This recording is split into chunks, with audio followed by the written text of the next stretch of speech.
Во православната црква во сабота пред празникот Свети Димитрија Мироточив Солунски се празнува Митровденската задушница.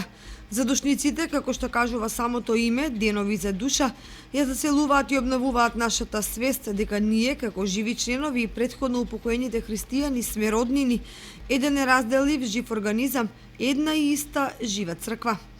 Наша должност е во овие денови да се молиме како дома или во келија, така и во црквите и на почивалиштата, гробовите, но и да твориме милостиње за душите на упокоените со длабоко верување дека Бог ќе ги прими приносите направени за покој на душите на оној за кој што се принесени. Во црквата има два вида на задушници – засебни и општи. Засебните се одржуваат од семејствата за своите упокоени роднини, а општите ги назначува црквата грижејќи се за сите своји упокоени членови.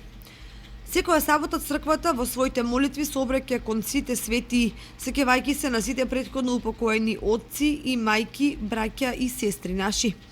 Покрај овие општи саботи, известни се некои денови од црковната година, кога се врши општ помен за сите упокоени.